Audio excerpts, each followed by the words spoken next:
Ahlul bid'ah ini ucapannya lebih lengket daripada panu, daripada kadas, kurap, apalah penyakit kulit itu lengket di kulit. Nggak bisa dikeliwek gitu, nggak bisa, diobati bisanya.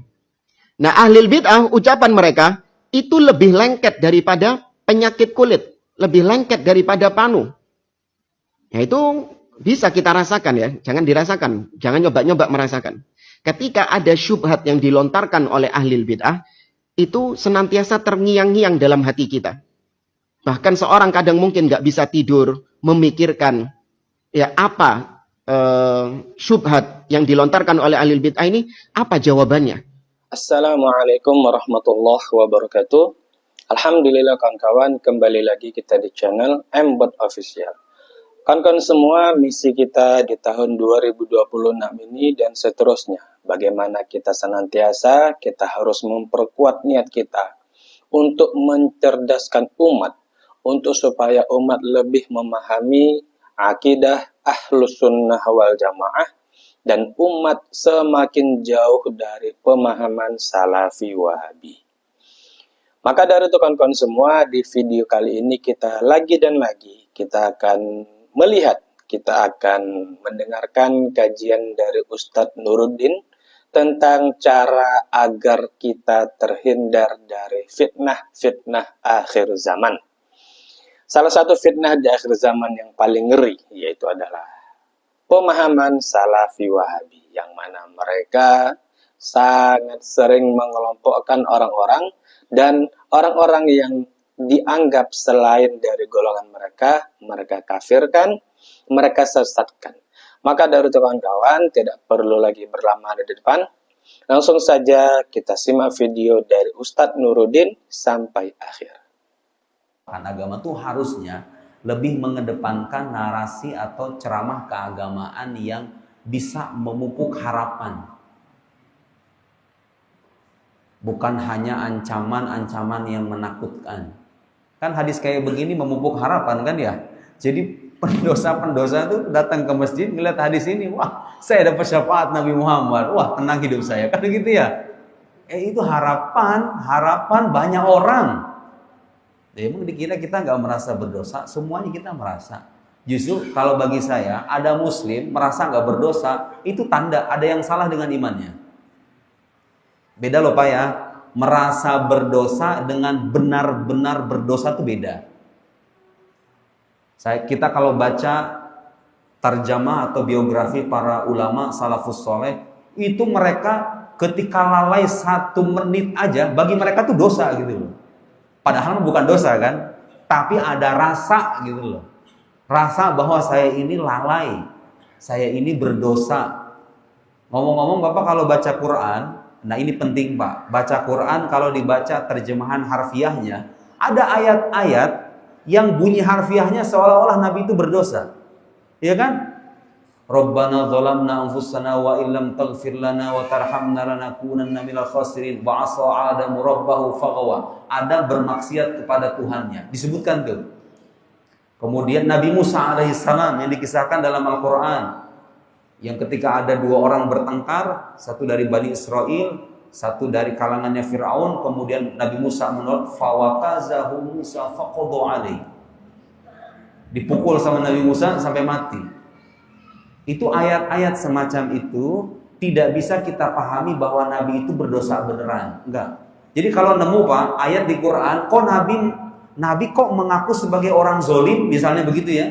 Itu bukan berarti Nabinya zolim beneran. Tapi itu adalah ekspresi kerendahan hati di hadapan Allah.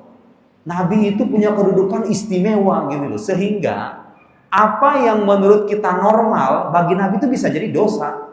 Bukan dosa beneran, sebut Nabi itu nggak ada yang berdosa. Nabi itu maksum, terjaga dari dosa. Kalau nemu ungkapan-ungkapan di Quran seolah-olah Nabi itu berdosa, itu bukan dosa sungguhan. Itu hanya bagian dari ekspresi kerendah hatian. Jadi Allah ngajari kita sebetulnya. Begitulah seharusnya kita jadi seorang hamba.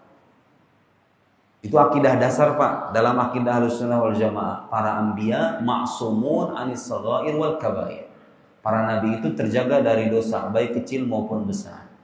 Tapi kalau baca Quran, nemu tuh ayat-ayat semacam itu. Seolah-olah kok Nabi mengaku sebagai pelaku kezaliman, kok Nabi mengaku sebagai pembunuh misalnya.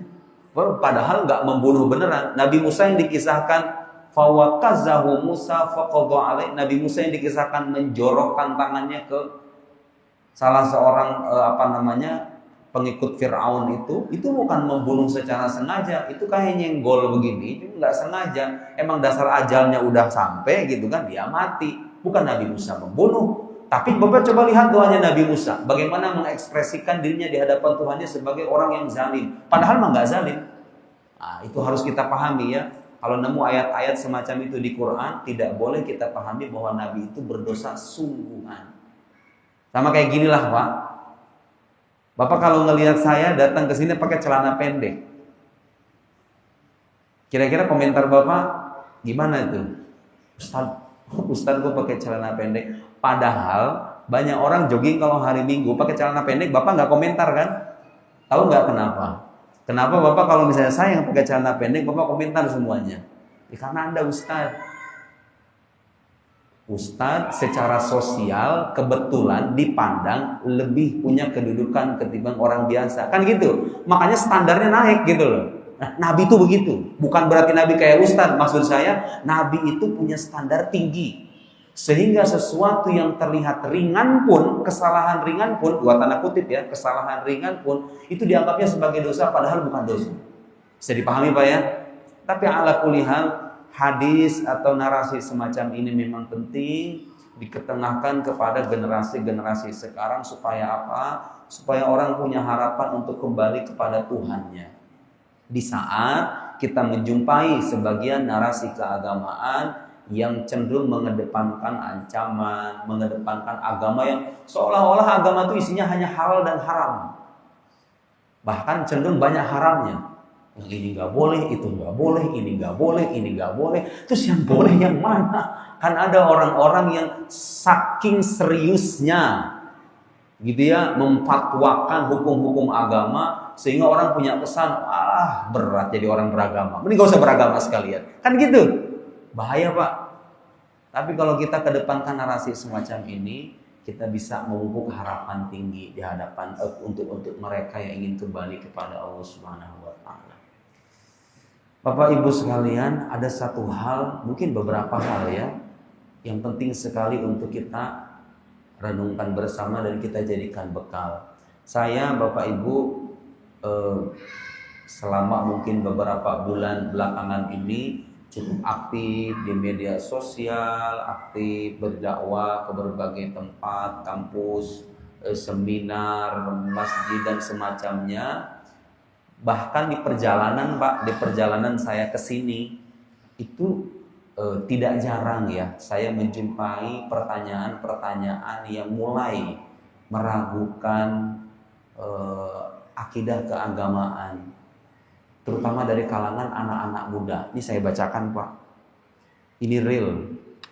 Saya ngalamin ini, kadang-kadang ada yang lewat chat gitu, ada yang lewat Instagram, macam-macam lah, miris. Ini ibunya yang nanya. Padahal kadang-kadang, mohon maaf, pertanyaan-pertanyaan yang diajukan itu pertanyaan-pertanyaan gampang. Kalau orang tuanya belajar, harusnya bisa jawab gitu. Orang tuanya kayak merasa cemas gitu. Terakhir saya ditelepon sama salah seorang public figure terkenal di Indonesia. Nelpon saya sore-sore. Kang, saya pengen nelpon. Ayo itu. Mau ngomongin apa? Ngomongin anaknya.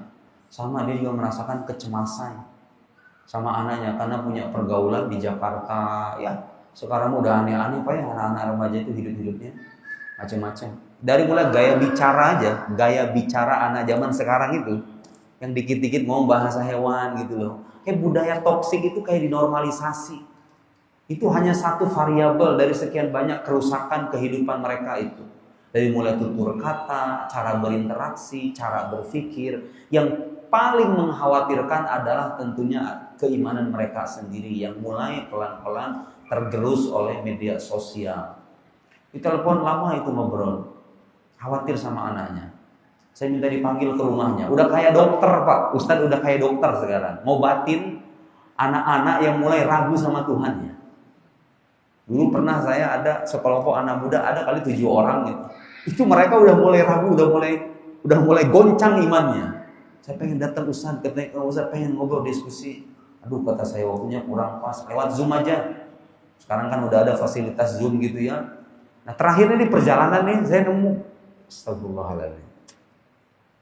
Itulah zaman sekarang Pak ya, dimana orang itu beragama hanya mementingkan ritual, seremoni, acara-acara, tapi kadang ilmunya nggak ada. Kita ini termasuk umat Islam yang serius dalam urusan seremonial, tapi sepertinya kurang serius dalam memupuk wawasan intelektual. Betul nggak Pak? Betul. Itu fakta. Di Barat, di Eropa, orang tuh nggak serius beragama. Bahkan memandang agama itu sebagai produk budaya aja gitu. Ya biasa-biasa aja. Kalau kita kan serius beragama ya. Tapi meskipun serius beragama, masjid di mana-mana, kiai, surplus kiai bahkan kalau kita. Koruptor masih banyak. Orang korupsi masih banyak, kayak kehancuran moral kita saksikan gitu ya, integritas para pejabat publik. Udahlah nggak usah bahas begituan. Tapi ala kulihal begitu Pak. Ini saya ada pertanyaan kayak gini. Ini sebagai contoh aja ya Pak, bahwa sering sekarang nih kalau misalnya Bapak atau mungkin ada di antara adik mahasiswa yang aktif di media sosial. Saya juga ngeliat tuh Pak, anak-anak muda yang ateis, yang bikin short video, itu viewersnya banyak. Padahal kalau saya simak gitu omongan dia itu mah materi kuliah lama saya di Al-Azhar udah selesai semua. Apa yang disampaikan, coba nanti kalau nggak percaya mungkin ada 1-2 mungkin ya anak muda, kita coba aja diskusi. Pernah nggak Bapak nemu satu pertanyaan, Bapak bingung cara jawabnya. Saya pernah waktu itu diundang ke Serpong, pokoknya di satu sekolah di Serpong ya. Itu siswanya cerdas-cerdas, karena emang sekolah elit. Saya ngisi hampir 3 jam. Saya bilang sama siswa-siswanya, kamu semua saya perbolehkan nanya apa aja. Termasuk pertanyaan-pertanyaan yang selama ini dilarang sama guru-guru kamu. Nanya sama saya. Dan saya mau menggaransi, kamu yang mau nanya, maju ke depan. Kalau seandainya jawaban saya tidak memuaskan, kamu jangan pulang. Diam aja di sini. Terus saya 3 jam Pak, ngeladenin mereka. Pertanyaannya aneh-aneh anak-anak muda itu. Di kepalanya. Dikeluarin sama mereka semua. 3 jam selesai dialog itu belum selesai. Selebihnya saya bilang, udah ini kayaknya waktunya nggak cukup. Silakan yang mau nanya pakai lewat kertas saja. Saya pulang dari sekolah itu bawa segepok kertas kayak gini. Isinya itu apa? Pertanyaan-pertanyaan itu. Pertanyaan-pertanyaan aneh seputar agama, seputar keyakinan. Betapa mencemaskannya ya anak-anak muda sekarang. Nah inilah pentingnya saya kira, di samping kita menunaikan ibadah, seremoni keagamaan, acara-acara besar gitu ya, mingguan, bulanan. Orang Indonesia mah ada orang meninggal aja ada 7 harian. Di Arab saya nggak ada Pak. Di Arab itu kalau ada orang meninggal doain aja. Kalau kita kan ada 7 harian, ada 40 harian ya, ada natus, ada haul. Bagus, nggak ada yang salah dengan itu. Tapi kita ingin orang-orang ini gimana caranya supaya memerhatikan sesuatu yang lebih mendasar. Apa itu? Yaitu ilmu. Beragama itu memang harus. Apa akibatnya Ustaz kalau nggak beragama tanpa ilmu? Ya begini, Anda bisa terpapar oleh virus-virus semacam itu tuh, virus-virus keraguan itu. Ya kalau jadi orang tua nanti nggak bisa jawab pertanyaan anaknya. Kalau jadi guru nggak bisa jawab pertanyaan muridnya. Kalau jadi anak muda ya kumpulnya sama orang-orang agnostik, orang-orang ateis itu. Pentingnya ilmu itu begitu. Dia nanya begini Mbak. Saya nggak tahu ini Bapak kalau dikasih pertanyaan ini bisa jawab. Karena ini pertanyaan gampang. Ustaz bagaimana? Jadi anaknya itu nanya ceritanya sama ibunya yang WA. Bagaimana kalau sebenarnya Tuhan itu tidak ada? Dan orang-orang cuma percaya karena keyakinan mereka sendiri. Apakah semua itu berarti cuma kepercayaan manusia aja? Soalnya agama kan berdasarkan keyakinan. Dan kita juga nggak pernah tahu keyakinan kita itu benar 100% atau tidak. Kita kan beragama cuma yakin aja Pak. Yakin ada surga, yakin neraka, yakin dengan Tuhan. Tapi kan cuma keyakinan doang. Dari mana kita tahu 100% kalau itu benar-benar gitu loh. Kalau itu sungguh-sungguh benar. Tahu dari mana? Kalau itu beneran, kenapa harus Islam yang dipilih gitu loh? Kenapa nggak yang lain aja? Pertanyaan sederhana. Tapi kalau nggak bisa jawab, selama ini kita kemana aja jadi Muslim kan gitu? Kita jadi Muslim, berislam, bersyahadat, bersaksi tiada Tuhan selain Allah, Muhammad utusan Allah. Tapi ditanya begini nggak bisa jawab. Selama ini Bapak Ibu kemana aja? Dalam hati saya ngomong kayak gitu. Ini kan pertanyaan dasar banget. Jadi gimana kita bisa tahu kalau keyakinan kita itu benar? Kalau kita meyakini Quran, meyakini isinya, meyakini Tuhan. Itu tahu dari mana Ustaz kalau dia benar-benar ada dan Quran ini benar-benar dari Tuhan itu gimana ya? Banyak ini pertanyaannya. Tapi kira-kira intinya begitulah. Ini pertanyaan kayak gini Pak banyak. Di media sosial kadang-kadang ada yang suka lewat DM, Instagram atau lewat WhatsApp gitu ya, macam-macam. Itu jadi PR nanti di belakang Pak. Saya mau mengulas hal yang tidak akan nanti kita jawab juga. Ya mudah-mudahan waktunya pas. Ini hanya sebagai sampel Bapak Ibu sekalian untuk menggambarkan tugas yang penting yang harus kita tanamkan dalam kesadaran terdalam kita bahwa sebagai Muslim kita ini semuanya berkewajiban secara fardu ain. Fardu ain. Fardu ain itu artinya sama kayak sholat tuh, nggak bisa diwakil-wakilin. Semuanya harus tahu. Awal wajibin 'alal insan ma'rifatul ilahi bistiqan. Kewajiban pertama bagi manusia itu adalah mengenal Tuhannya.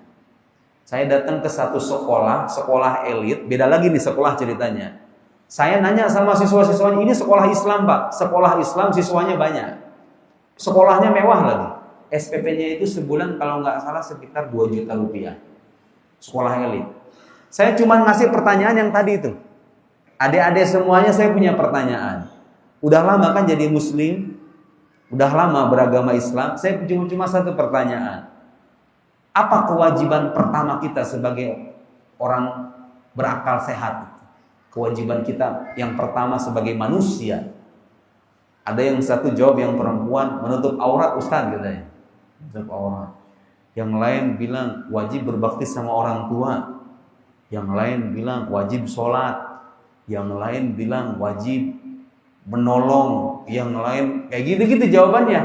Anak sekolah Islam, sekolah elit dikasih pertanyaan paling dasar gak bisa jawab. Jawabannya salah semua. Saya tunggu sampai ada kali 1 jam itu. Saya suruh mereka yang paling pintar sekalian. Gak ada yang benar jawabannya. Yang benar kewajiban pertama kita sebagai manusia itu adalah mengenal Allah Subhanahu wa Ta'ala.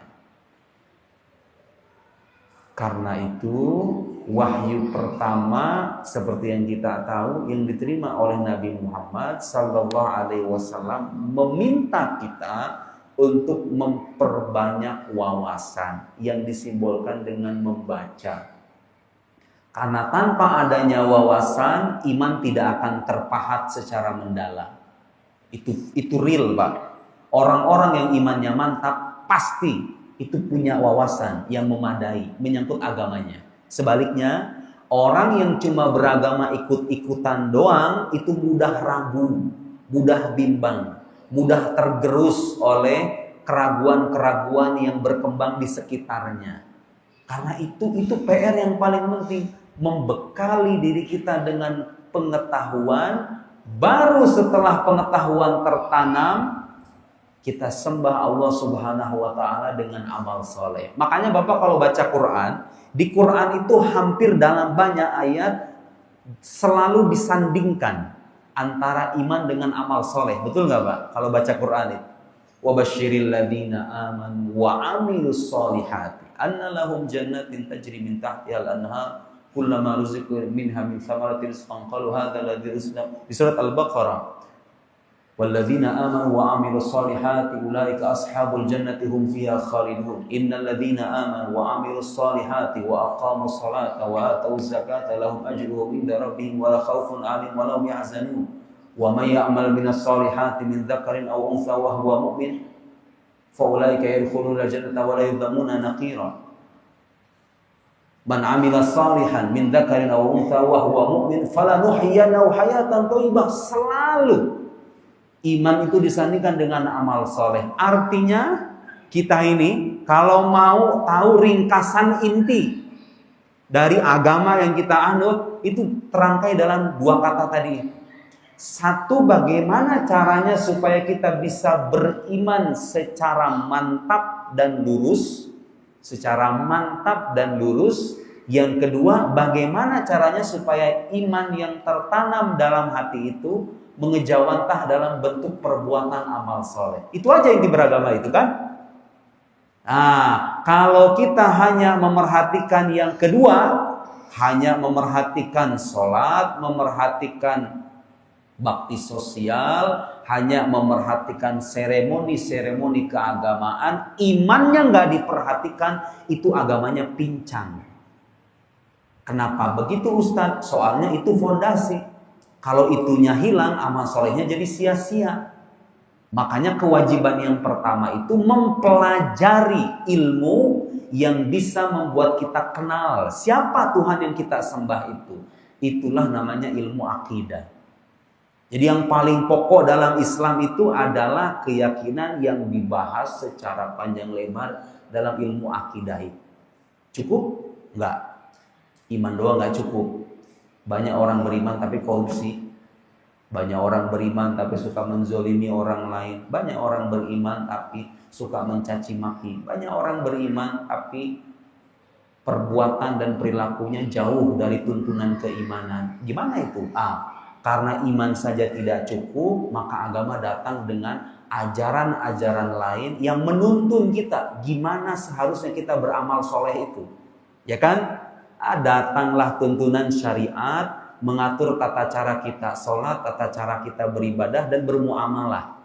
Ya, ada tradisi menikah, bercerai, hutang piutang, gadai menggadai, diatur tuh semuanya. Interaksi kita sesama manusia dengan sesama muslim, sesama non muslim, sebagai warga negara, diatur semuanya. Supaya apa? Supaya amal soleh kita tertunaikan secara maksimal dan benar.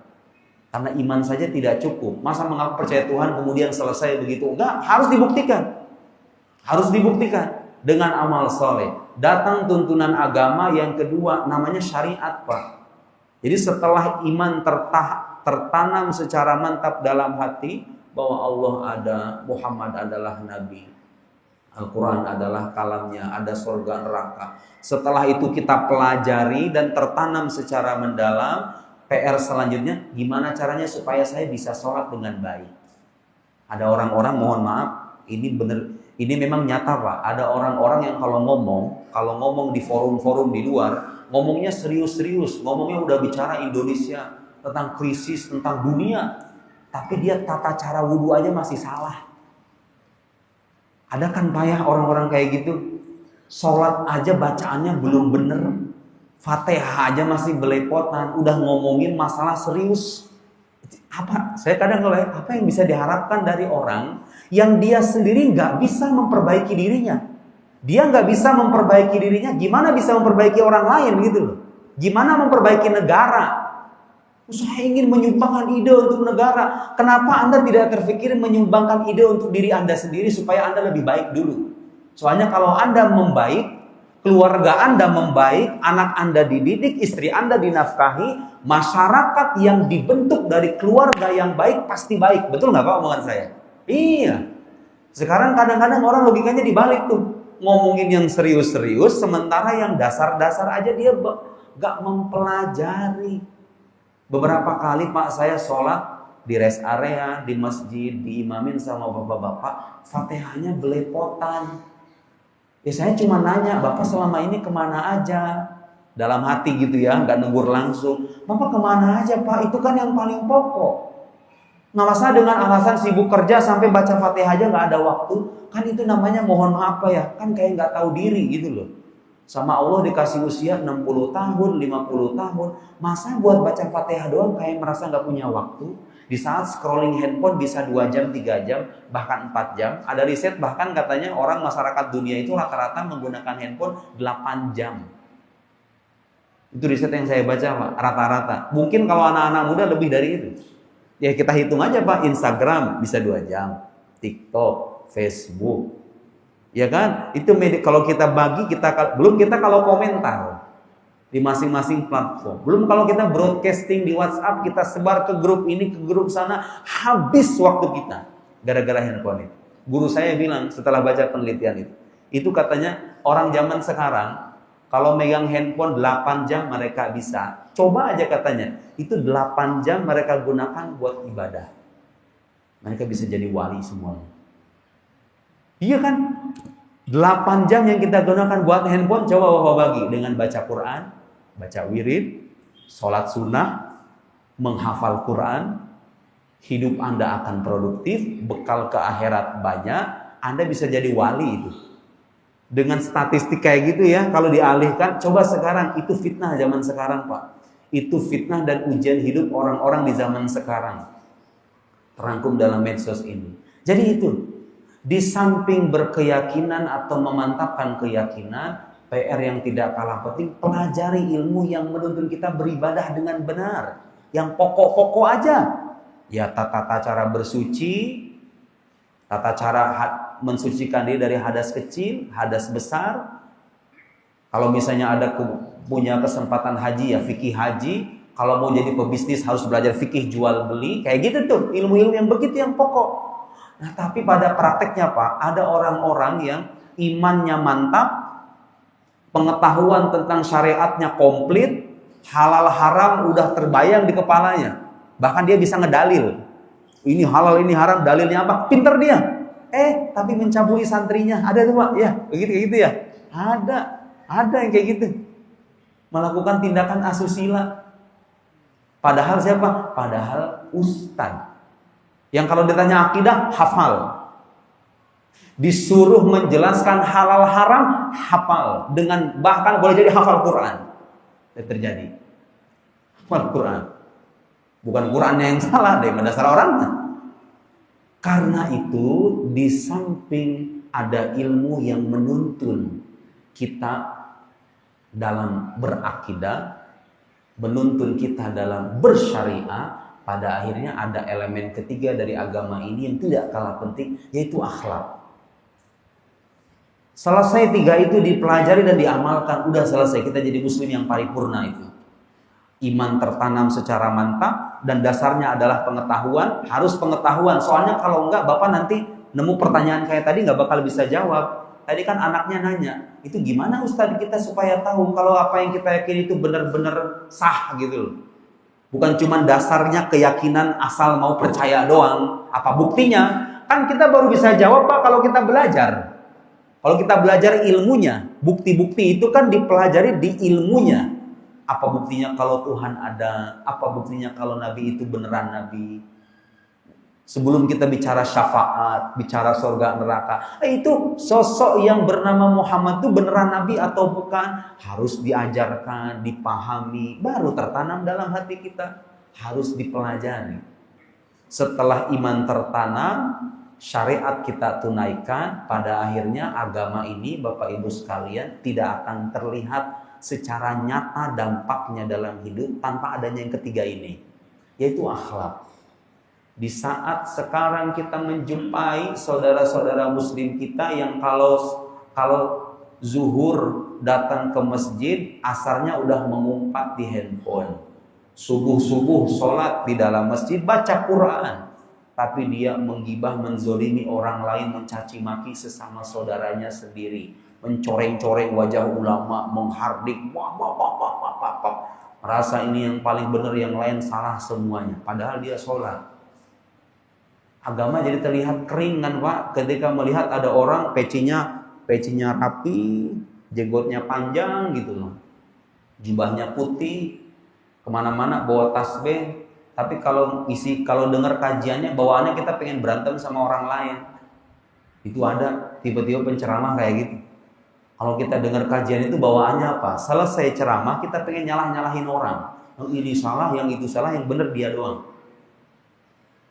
Dan jargonnya itu, inilah Islam yang sangat sesuai dengan salafus saleh. Ini yang sesuai dengan Al-Quran. Ini Islam yang sesuai dengan sunnah. Yang lain semuanya sesat, itu menyimpang dan seterusnya. Orang tuh seharusnya ngaji, menghadiri kajian, tampil sebagai muslim yang punya rasa empati kepada muslim yang lain. Menjadi muslim yang berakhlak terhadap muslim yang lain. Bukan mencaci maki. Itu baru ilmu, namanya ilmu yang manfaat. Kalau selesai mengaji, selesai dengar ceramah, kita jadi pengen berantem sama orang, ya namanya bukan ilmu yang manfaat. Itu namanya ilmu yang mencelakakan kita, na'udzubillah. Tapi itu terjadi, Pak. Nah, karena itu, perhatikan, Pak. Nabi itu sebetulnya, kalau kita baca hadis-hadisnya, itu saya kalau baca hadis-hadis tentang, asyratus sa'ah, tentang tanda-tanda akhir zaman. Nabi itu kayak monitoring kita, kayak udah tahu gitu loh. Yang kita alamin itu seperti apa dan bagaimana kita menyikapinya. Kita akan renungkan ini, Pak. Ini PR buat kita semuanya termasuk saya. Dalam satu hadis riwayat Imam Muslim, juga diriwayatkan oleh Imam Tirmizi, ada hadis bunyinya itu begini. Badiru bil a'mal fitanan kaqita'il lailil mudlim. Bergegaslah kalian dengan melakukan amal saleh sebelum datangnya fitnah. Nabi melukiskan fitnah ini seperti qita' al-lail al-mudlim, seperti malam yang gelap gulita. Fitnah akhir, kata Nabi, nanti akan ada zaman di mana fitnah itu beliau lukiskan seperti malam gelap gulita. Bapak, kalau seandainya ini cahaya kita matikan lampu terus gelap, tahu nggak Pak apa yang dialami sama orang dalam kegelapan itu? Bingung, harus megang yang mana. Saya mau pergi, kalau ini ditutup semuanya rapat begitu, dan ini ruangan besar, ruangan segini sih mungkin masih oke. Tapi kalau ruangan besar, gelap gulita, hitam pekat, kita itu bingung harus kemana, ya kan?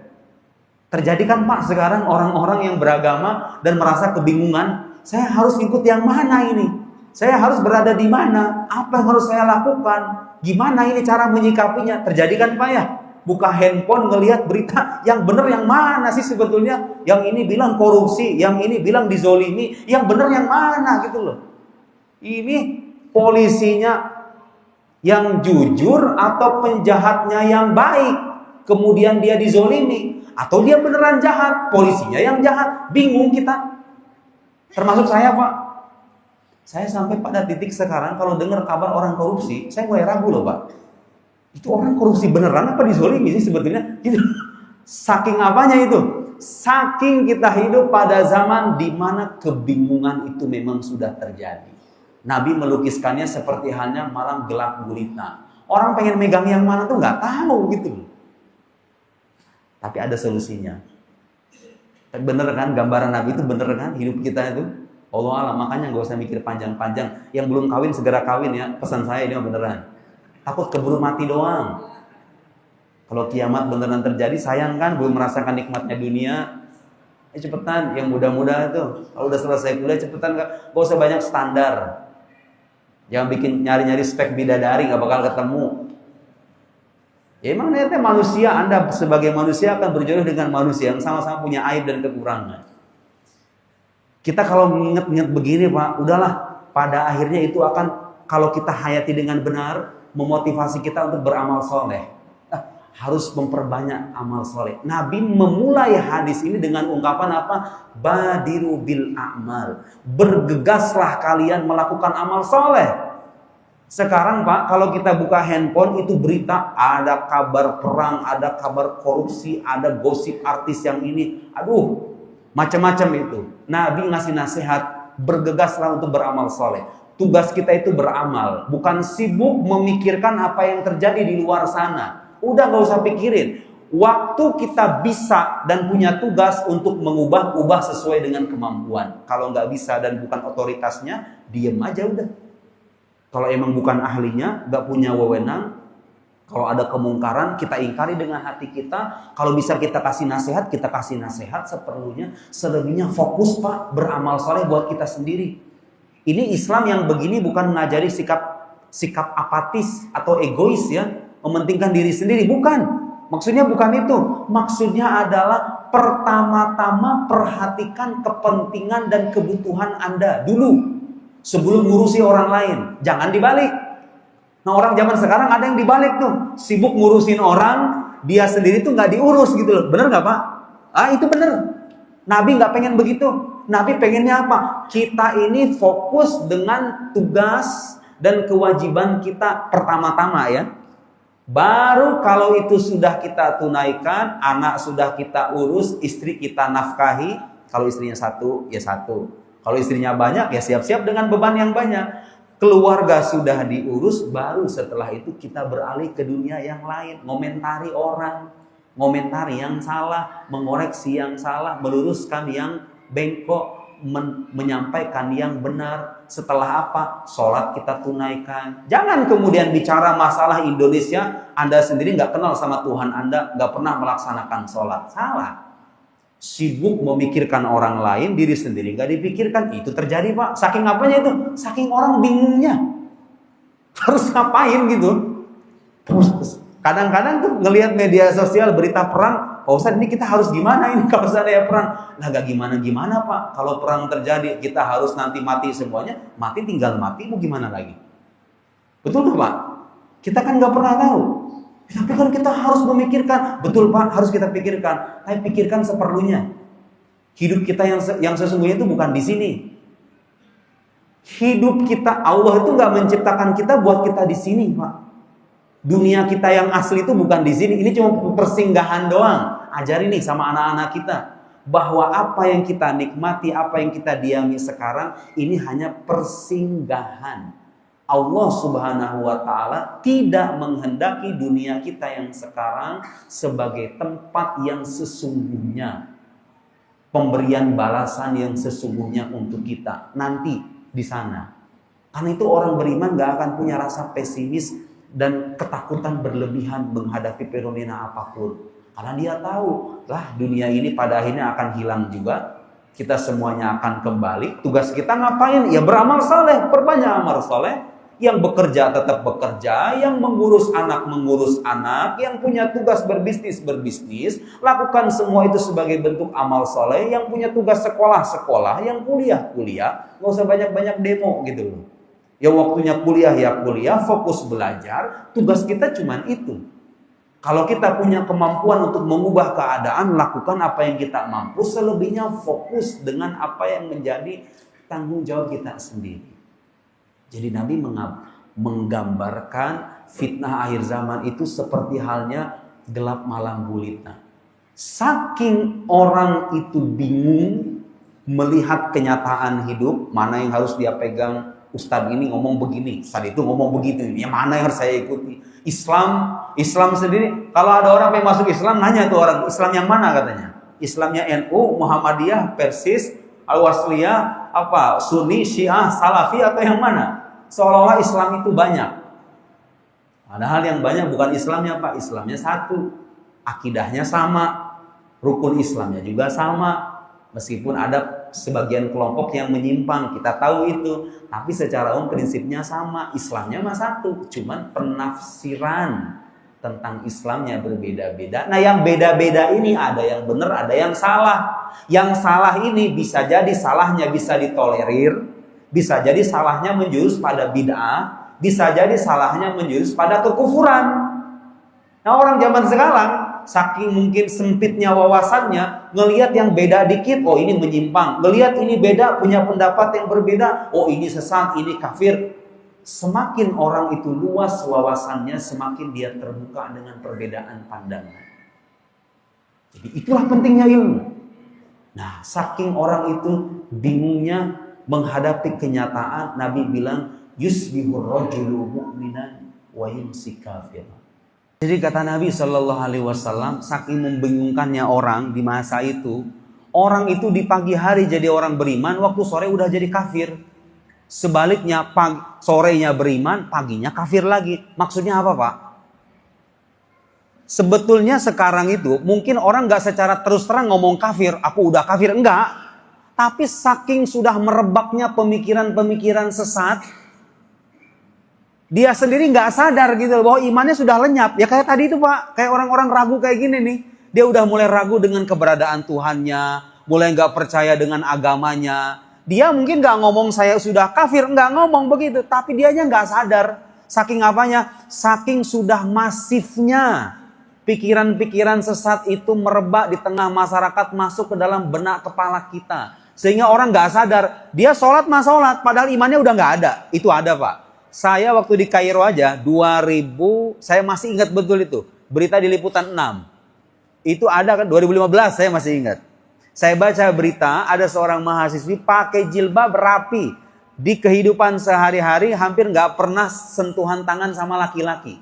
Saya baca beritanya begitu. Artinya perempuan yang sangat menjaga diri. Pas ditanya sama orang, kau masih percaya Tuhan atau enggak? Jawabannya enggak. Dia nggak percaya Tuhannya. Itu ngapain jilbab? Ya mungkin budaya aja. Budaya dari keluarganya aja. Karena udah terlanjur aja kali. Imannya udah nggak ada. Pak lihat tuh. Artinya apa?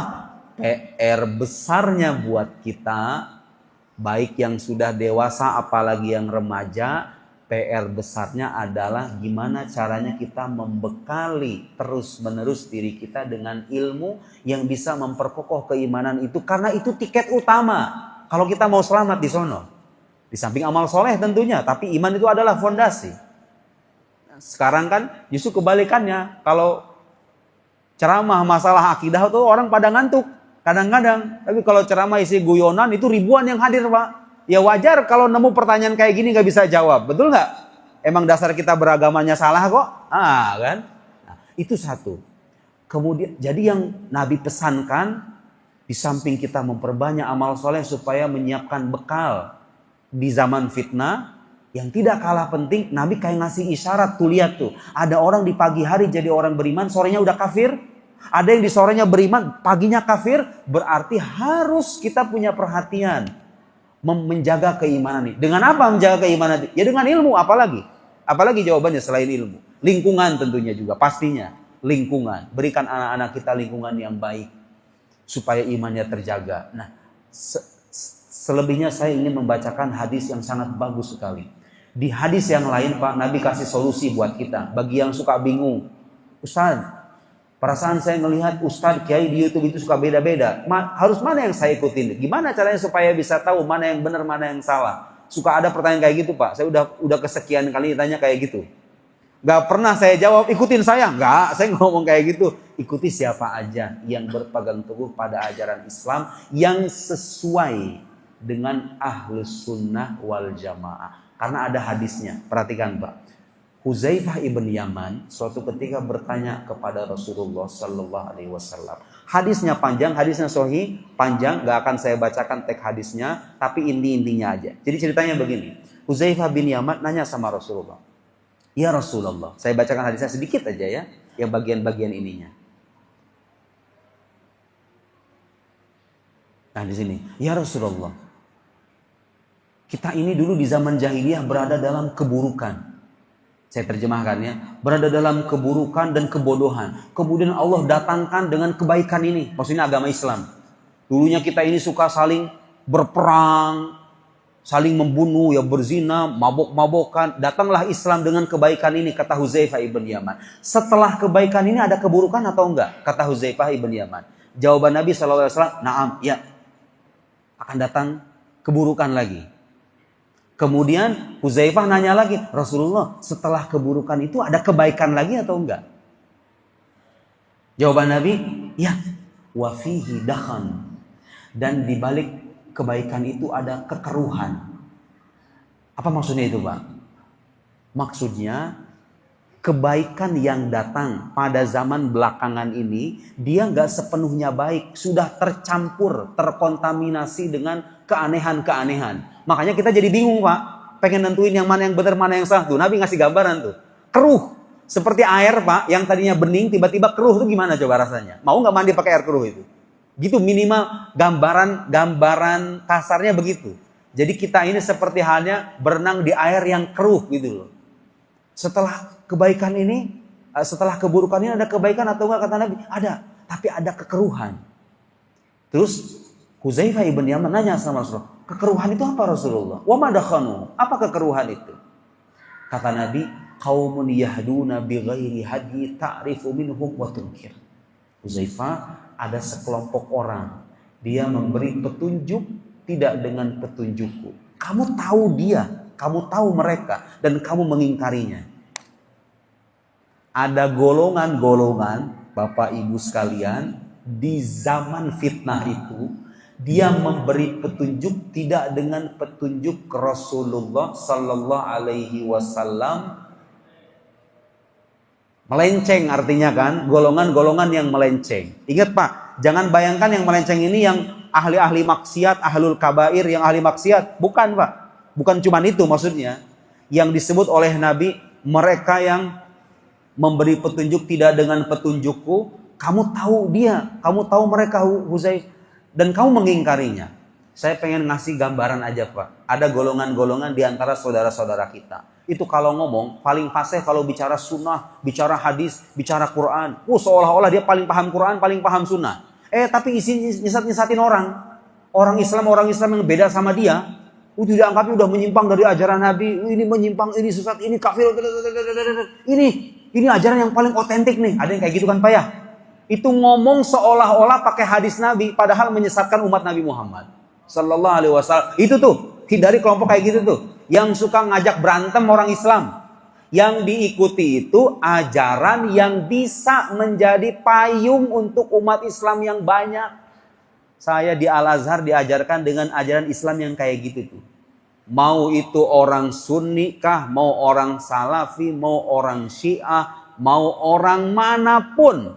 Selama syahadatnya sama, kiblatnya sama, rukun imannya sama, walaupun dia sesat dan beda pendapat, gak dikafirkan. Sekarang muncul Pak orang-orang yang ngomong dari lisannya seolah-olah fasih bicara hadis, fasih mengutip ayat Al-Quran, tapi dalamannya isinya itu merusak persatuan umat Nabi Muhammad Sallallahu Alaihi Wasallam. Kalau kita meluruskan pikiran mereka, dibilangnya kita yang merusak umat Islam. Coba itu bayangin, ada kan kelompok kayak gitu?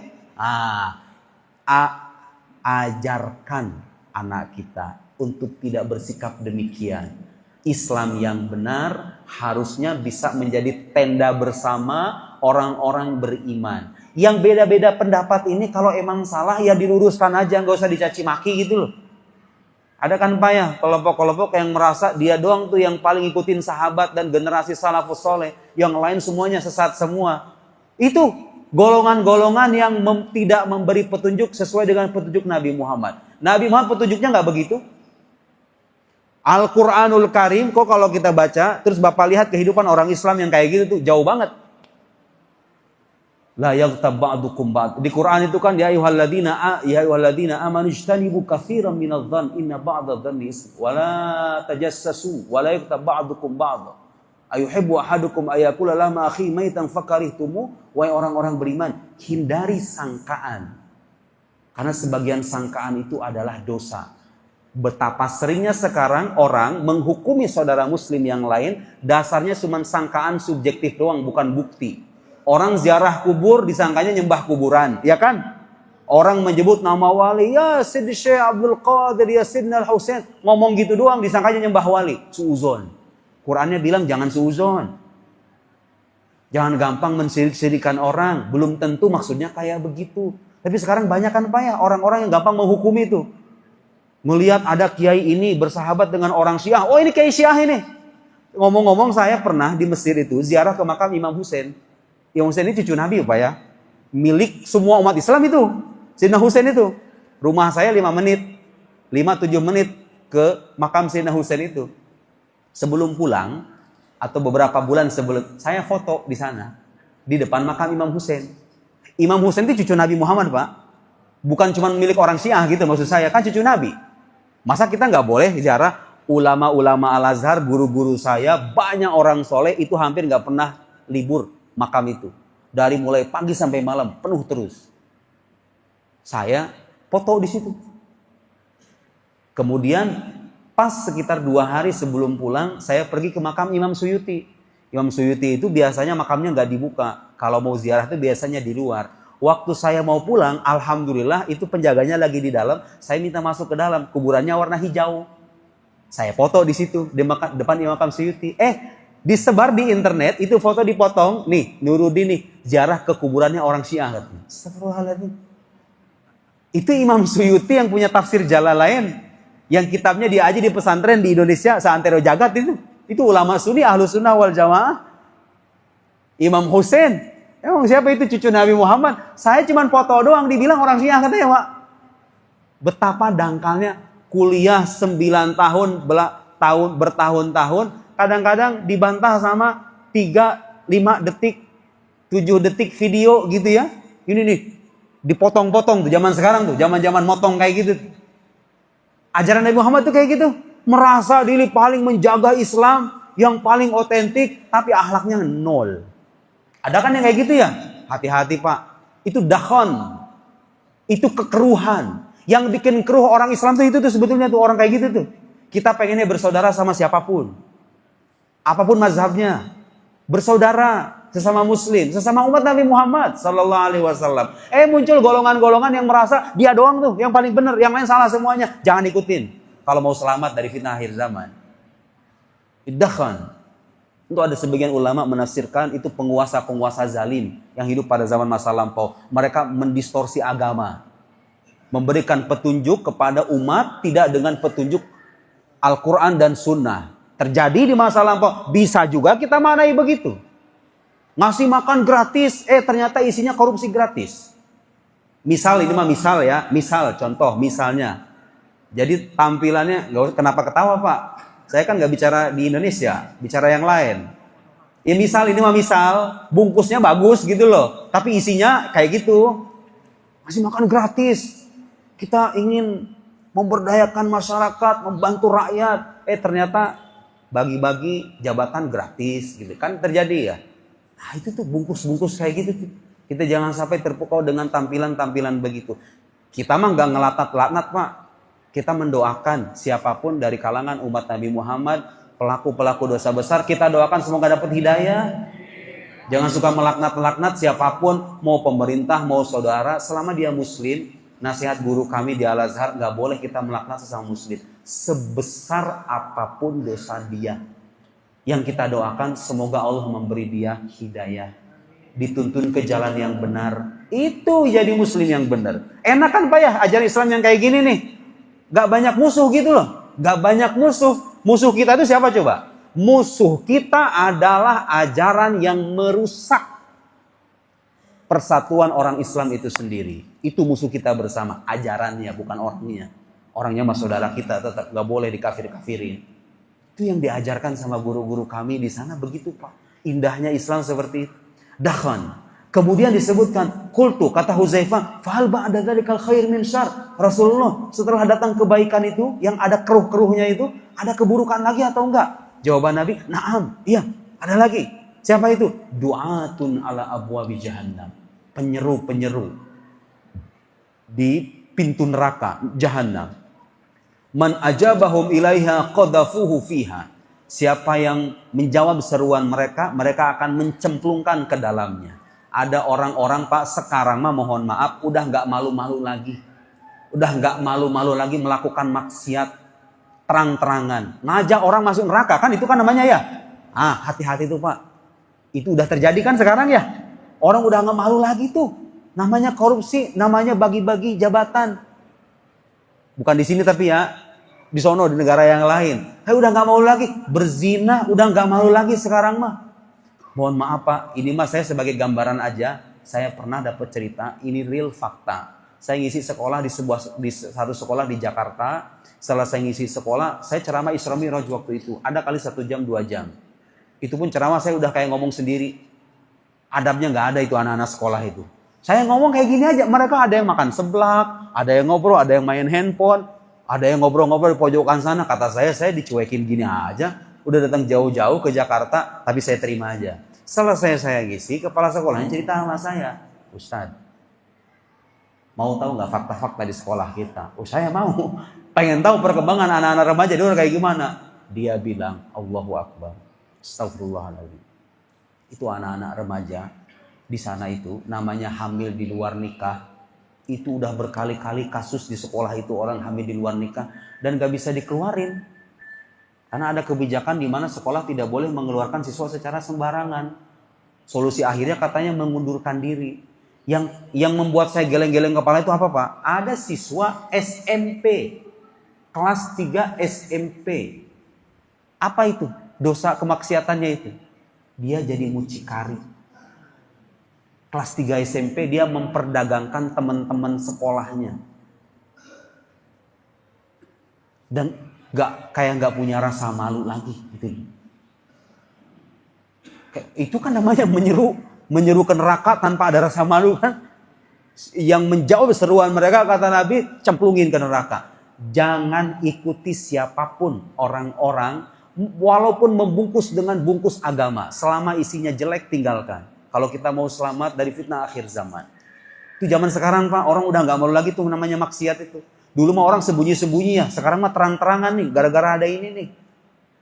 Saya tentunya pernah muda dan tahu betul kehidupan anak muda di zaman kita, apalagi zaman Bapak. Saya dulu, Pak, jarang banget ngedengar anak-anak muda ngomong toksik dengan kosakata kayak sekarang itu tuh. Ngomong aja saya mau mencontohkan aja saya malu gitu loh, apalagi ngomong sendiri kan. Gak perlu saya contohin kan, Pak. Ngebahas anak-anak muda sekarang itu, pergi ke kopi shop, mau beli kopi, ngelihat anak-anak muda, yang cewek-cewek yang ngerokokan udah banyak cewek-cewek itu sekarang. Sambil selonjoran kakinya, terus ngomong tuh setiap detik ada hewan kebun binatang tuh dia sebut. Iya serius. Kayak menormalisasi gitu loh. Film-film pun sekarang kayak gitu, Pak. Kayak menormalisasi omongan-omongan jorok itu. Kemaluan-kemaluan. Yang dulu kita ngomongnya itu malu. Sekarang itu orang ngomong biasa aja. Bicara kemaluan. Bicara kemaluan. Namanya aja kemaluan. Kita orang Indonesia nyebutnya kemaluan. Saking malunya kita ngomongin bahasa itu tuh. Sama orang zaman sekarang, anak zaman sekarang. Enteng banget ngomong kayak gitu. Bener gak, Pak? Tuh. Zaman fitnah kayak sekarang itu. Nanti di akhir ada nasihat Nabi Sallallahu Alaihi Wasallam. Qultu ya Rasulullah sifhum lana. Rasulullah coba sifati untuk kita. Sebutkan ciri-ciri mereka. Nabi ngasih ciri-ciri. Hum min jildatina. Mereka itu bagian dari kita. Orang Islam juga sebetulnya. Yang menyeru kepada neraka jahanam itu. Jadi yang menyeru ke neraka jahanam itu gak cuma iblis. Gak cuma Dajjal. Gak cuma Donald Trump gitu loh. Orang Islam juga ada. Nabi yang bilang gitu. Makanya hati-hati, Pak. Di lingkungan kita sendiri ada golongan-golongan yang sebetulnya dia menyeru umat manusia ke neraka jahanam dengan apa? Dengan bid'ah dan kesesatan pikirannya, dengan kemaksiatannya, dengan penyimpangannya dibungkus dengan macam-macam. Ya kan, Pak ya? Itu mereka bagian dari kita, kata Nabi. Wa yatakallamun bi alsinati. Mereka juga ngomong dengan bahasa kita. Yang ngomongnya Quran Sunnah juga. Ngomongnya itu. Tapi isinya kesesatan-kesesatan. Bagi orang awam yang gak tahu dasarnya, dia mengira itu yang benar. Ternyata itu yang sesat. Makanya penting kita belajar. Supaya tahu mana yang benar, mana yang salah di antara golongan-golongan itu. Gitu ya. Nah, nasihat Nabi yang terakhir. Huzaifah nanya sama Rasulullah. Fama ta'muruni in adrokani dhalik. Rasulullah, engkau ingin memerintahkan apa kepadaku? Kalau aku suatu saat nanti bisa hidup di zaman itu. Kalau nanti aku sampai di zaman itu, apa yang kau perintahkan kepadaku Rasulullah? Ini perintah buat kita tentunya ya. Karena kita hidup di zaman ini. Jawaban Nabi, talzam jama'atal muslimin. Ikutilah mayoritas umat muslim. Jangan ikut aliran yang aneh-aneh. Ide-ide yang aneh-aneh. Pikiran-pikiran yang nyeleneh-nyeleneh. Yang merasa. Jangan ikut golongan-golongan yang merasa kalau ke sorga itu kayak pengen sendirian doang sama kelompoknya. Jangan ikut yang kayak begitu. Ikuti mayoritas ulama muslim yang ahli ilmu kalau mau selamat. Mayoritas orang Indonesia, Pak, kalau hari kelahiran Nabi Muhammad itu suka merayakan hari lahir beliau. Kalau nemu kelompok yang bilang ini sesat, ini kafir, jangan dengerin, cuekin aja. Terserah dia itu mah. pergi ke Libanon, ke Suriah, ke Mesir, ke Indonesia, ke Malaysia, rata-rata orang seneng merayakan hari lahir Muhammad itu. Kalau nemu orang nggak suka sama begitu, berarti dia yang error itu kan. Gimana caranya? Ya kalau mau diluruskan, luruskan seperlunya. Kalau nggak mau, nggak punya waktu, biarin aja. Jangan ikuti minimal. Minimal kita nggak jadi bagian dari mereka. Ikuti mayoritas. Soalnya itu yang bikin kita selamat. Minimal kan kalau ada garansi di hadis lain, la tajtami ummati alal khata' au alal dalalah. Umatku itu tidak akan bersepakat menyangkut kesesatan, kata Nabi Muhammad. Jadi kalau ulama muslim sepakat, ijma ulama yang beneran ulama ya. Kalau ulama sudah sepakat, digaransi sama Nabi, itu pasti nggak sesat. Jadi kalau nemu pendapat yang aneh-aneh, nyeleneh-nyeleneh, baru kali ini saya dengar pendapat kayak gini, jangan dengerin. Termasuk saya Pak, kalau ngomong sesuatu yang menurut pendapat jumhur ulama salah, jangan ikutin. Enak kan beragama begitu? Jadi kalau nanya ikutin yang mana? Ikutin mayoritas ahli ilmu yang betul-betul paham kalau mau selamat di akhir zaman. Bagaimana sikap kita menyangkut ini? Tanya sama ahli ilmu, itu gimana kira-kira? Rata-rata orang sikapnya kayak gini, ikutin itu. Kecuali kalau Anda seorang mujtahid, otaknya cerdas, bisa memahami agama dengan baik, mau melahirkan kesimpulan sendiri, ya silahkan, nanti Anda tanggung jawab sendiri. Kan begitu? Berat. Tapi kalau kita merasa kita orang awam, tidak punya kapasitas, ikuti mayoritas umat itu. Wa imamahum. Dan pemimpin mereka. Pemimpin mereka yang betul-betul menegakkan dan memegang otoritas kaum muslim. Makanya ada pembahasan di kalangan para ulama al-khuruj alal hakim, memberontak pemerintahan yang sah itu nggak boleh Pak. Kok gitu Ustaz? Kok nggak boleh? Ya soalnya kalaupun itu pemerintahan dilengserkan, emang ada jaminan pemerintahan setelahnya lebih baik. Nanti kalau yang selanjutnya dilungsurkan juga, ada jaminan yang setelahnya lebih baik. Guru saya bilang, kamu mau mengganti pemimpin yang manusia dengan manusia juga kan? Katanya, selama dia manusia, penggantinya manusia, ya sama-sama punya kekurangan, punya aib juga. Karena itu selama dia tidak mengajak pada kekufuran, tidak memerangi agama, walaupun ada kesalahan-kesalahan, jangan memberontak. Salah dikritik boleh. Mengkritik, meluruskan, itu harus kadang-kadang. Dengan batas-batas tertentu. Tapi memberontak, makar, menghancurkan stabilitas negara, jangan. Ikuti pemimpin kaum muslim, ikuti mayoritas ahli ilmu dari kalangan kaum muslim kalau mau selamat, kata Nabi sallallahu alaihi wasallam. Oke, sekarang mungkin ini enggak sekarang, Pak, tapi mungkin ada zaman di mana Huzaifah nanya begini, fa illam yakun lahum jamaah wala imam. Rasulullah, kalau seandainya udah enggak ada lagi tuh jamaah kaum muslim, mereka udah tercerai-berai, imamnya juga udah enggak ada. Pemimpinnya nggak ada, orang Islamnya juga tercerai-berai. Gimana solusinya? Kalau sekarang mungkin kayak kita belum tahap ini ya, tapi suatu saat nanti nauzubillah, kalau seandainya benar datang zaman itu, zaman di mana orang Islam jangankan menyatukan orang Islam, pemimpinnya aja nggak ada, orang Islamnya juga nggak ada wujudnya, udah tercerai-berai kemana-mana. Jawaban Nabi Shallallahu Alaihi Wasallam, fa'tazil tilkal firaqi kullaha. Kamu jauhi semua kelompok-kelompok yang aneh-aneh itu. Walau anta'adda bi asli syajarah. Asli syajarah itu artinya kalau bawah pohon itu Pak? Kalau pohon itu di bawah pohon itu namanya apa? Akar. Kalaupun seandainya kamu bergelantung di bawah akar pohon, kamu lakukan itu hatta yudrikakal maut wa anta ala dzalik, sampai kamu mati. Di zaman ketika betul-betul semrawut begitu, imamnya udah nggak ada, orang Islamnya tercerai-berai, kamu hindari semua kelompok-kelompok itu. Menyendiri, kalau seandainya kamu bisa bergelantung di akar pohon, kamu lakukan sampai kamu mati. Artinya apa? Kalau mau diterjemahkan dengan bahasa apa? Hindari apapun yang bisa menceburkan kamu ke dalam fitnah itu. Walaupun harus menyendiri dalam rumah. Walaupun harus sendirian di ruangan sampai kamu mati. Ini kayaknya masa di mana benar-benar di tingkat kesemrautan yang dahsyat gitu ya. Kalau sekarang sih kita masih banyak ini ulama-ulama, masih banyak orang-orang yang bisa kita dengar nasihatnya, omongannya. Tapi mungkin akan ada masa itu. Ulamanya udah pada hilang, udah pada meninggal. Orang Islam kita cerai berai, imamnya nggak ada, gimana caranya? Hiduplah menyendiri. Jangan ikuti siapapun dan jangan coba-coba ceburkan diri kamu ke dalam apapun yang bisa menjatuhkan kamu ke dalam fitnah itu. Di zaman sekarang Pak, yang paling relate itu apa coba? Nih, handphone ini nih, gadget ini nih.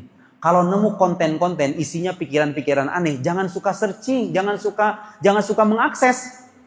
Jauhi konten-konten yang bisa memperburuk pikiran, memperburuk mental, memperburuk omongan. Ada kan Pak ya konten-konten anak muda yang isinya itu omongan-omongan toksik itu jauhin deh anak-anak muda tuh. Jauhin yang kayak gitu, ngapain kayak nggak ada waktu aja ngeliatin orang nongkrong ngomong toksik seharian. Apa itu? Jauhin yang kayak gitu. Itu yang relate untuk zaman sekarang. Jauhkan diri kita pada intinya dari hal-hal yang bisa menceburkan kita ke dalam fitnah akhir zaman itu supaya diri kita selamat. Selebihnya kita berpegang teguh kepada mayoritas kaum muslim, memperbanyak bekal diri kita dengan ilmu, memperbanyak amal soleh sebagai bekal kita kelak kembali kepada Allah Subhanahu wa taala. Saya kira demikian ya Bapak Ibu sekalian, mudah-mudahan malam hari ini apa yang sudah kami sajikan malam hari ini bisa menjadi ilmu yang bermanfaat untuk kita semuanya. Selebihnya kita berdoa mudah-mudahan Allah Subhanahu wa taala mengampuni semua dosa-dosa kita. Mudah-mudahan anak bapak, anak ibu semuanya dijaga oleh Allah Subhanahu wa taala. Mudah-mudahan kita semua sebagaimana berkumpul di masjid ini kelak Allah pertemukan kita di surga. Mudah-mudahan kita semua diakui sebagai umat Rasulullah sallallahu alaihi. Alhamdulillah kawan-kawan, itulah tadi penjelasan dari Ustadz Nuruddin dan beberapa pelajaran yang penting yang bisa kita terapkan di dalam kehidupan sehari-hari sehingga kita terdapat tambahan ilmu di dalam diri kita, keluarga kita, dan umat seluruh alam. Terima kasih yang sudah menonton video ini. Wabillahi taufiq wal hidayah. Assalamualaikum warahmatullahi wabarakatuh.